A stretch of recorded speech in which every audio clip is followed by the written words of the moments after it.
भारत त्योहारों का देश है। हर एक भारतीय के लिए उनके त्योहार उनके जीवन में बहुत अहमियत रखती है। बिहारी संस्कृति में भी त्योहारों का बड़ा महत्व है, क्योंकि हमारी संस्कृति की ऐसी बनावट है कि त्योहार सिर्फ त्योहार नहीं बल्कि एक एहसास है एवं अपनों से मिलने का और अपनों का सुख दुख बांटने का माध्यम भी है। आज मनीष कश्यप की मां सिर्फ इसलिए नहीं रो रही है कि मनीष कश्यप जेल में है, बल्कि वह इसलिए दुखी है क्योंकि उनका बेटा नहीं होली मना पाया, नहीं दशहरा मना पाएगा और नहीं दिवाली और छठ मना पाएगा। मनीष कश्यप की मां यह सोचकर हताश और निराश हो रही है कि काश मेरा बेटा अपने लिए जीता, अपने परिवार के लिए जीता। काश मेरा बेटा पूरे बिहार और बिहारी का ठेका नहीं लिया होता तो आज हमारे साथ होता।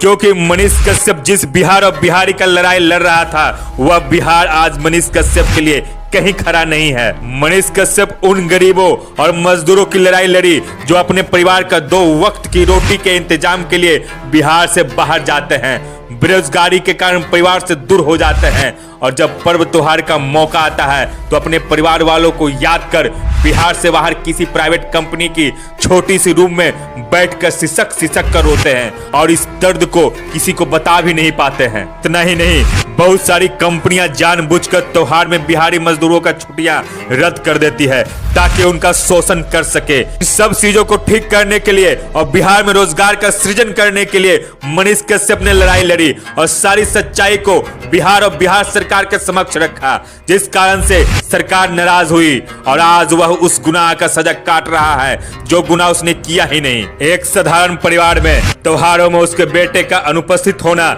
एक मां के लिए बहुत ही पीड़ादायक और असहनीय होता है। तमिलनाडु प्रकरण में जितने लोग भी जेल गए सभी छूट गए सिवाय मनीष कश्यप के। पता नहीं लोगों को मनीष कश्यप से इतना खुन्नस क्यों है। इनके जैसे और भी पत्रकार हैं जिनको सरकार छुई तक नहीं। इन पर आरोप लगा कि इन्होंने झूठा खबर दिखाया, लोगों में भ्रम फैलाया, 2 राज्यों के बीच का संबंध खराब किया, जिस कारण से इन पर दर्जनों एफआईआर हुई। लेकिन दूसरी ओर एडिटर्स गिल्ड एवं उनके जैसे तमाम तरह के पत्रकार और मीडिया जगत के लोग जिनकी गलती के सामने मनीष कश्यप का गलती शून्य है, उसे सरकार ने हाथ भी नहीं लगाया। ऐसा मनीष कश्यप के साथ ही क्यों किया जा रहा है यह समझना बहुत ज्यादा मुश्किल नहीं है, लेकिन सरकार को उस मां का दर्द को भी समझना चाहिए जो पिछले 8 महीनों से दर बदर भटक रही है। मां यह सोचकर पागल हो रही है कि उसका बेटा नहीं दुर्गा पूजा में आएगा, नहीं दिवाली में दीप जला पाएगा, नहीं छठ में दौड़ा उठा पाएगा। जो दूसरे के घर का दीप जलाने के लिए जाना जाता था, आज उसी का घर का दीप जलाने वाला कोई नहीं है। तो दूसरे के घर में खुशियां लाकर उसके घर के माहौल को त्योहारों जैसा बना देता था, आज उसी का घर में त्योहार नहीं मनाया जा रहा है। जो बिहारी मजदूरों का बात करता था ताकि वह छठी मैया का दौड़ा बिहार में आकर उठा सके, आज वही व्यक्ति अपने घर का छठी मैया का दौड़ा नहीं उठा पाएगा। आप जानते हैं कि बिहार में छठ महापर्व है। अगर बिहार से छठ पर्व को हटा दिया जाए तो बिहार और बिहारियत दोनों पर प्रश्न चिन्ह उठ जाएगा। छठ बिहार के लिए इमोशन है और बिहारी तो छठ पूजा के लिए अपना जॉब तक छोड़ देते हैं। लोग विदेश से अपने घर पर आते हैं और छठ पूजा करके जाते हैं। ऐसे में इतना श्रद्धा और इतना आस्था रखने वाला पर्व में भी शायद मनीष कश्यप जेल से बाहर न हो, तब उस मां की व्यथा, दर्द और तड़प को समझ सकते हैं। अगर हम नहीं समझे, बिहारवासी नहीं समझे, तो ये बिहार का दुर्भाग्य है। आज आप अपने घर में त्योहार मना रहे हैं, लेकिन आपका आवाज उठाने के कारण, आपका हक की बात करने के कारण मनीष कश्यप के घर में कोई भी त्योहार नहीं मनाया जा रहा है।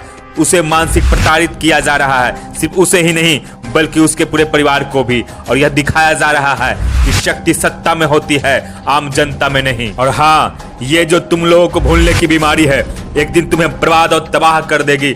कभी मुगलों के अत्याचार को भूले, कभी अंग्रेजों के अत्याचार को भूले, तो कभी उन नेताओं का भ्रष्टाचार को भूल गए जिसके वजह से हमारा देश का बंटाधार हुआ था। हम अपने नायक को भी भूल जाते हैं और खलनायक को भी। आज मनीष कश्यप जैसे क्रांतिकारी को भूलकर बिहार का भविष्य अंधकार में डाल रहे हैं। जिस प्रकार से भारत की आजादी में 8 लाख लोग बलिदान हुए थे, लेकिन हमने सबको भुला दिया। हम अपने हीरो को बहुत जल्द भूल जाते हैं। हमें याद रखना होगा मनीष कश्यप को और उनके द्वारा किए गए कार्य को भी। अगर हम ऐसे ही भूलते रहे तो हमारा बिहार आर्थिक उन्नति करना भूल जाएगा, शिक्षा में अव्वल नहीं हो पाएगा, रोजगार में सब्बल नहीं हो पाएगा। इस भूलने की बीमारी से बाहर आना होगा और मनीष कश्यप के साथ खड़ा होना होगा।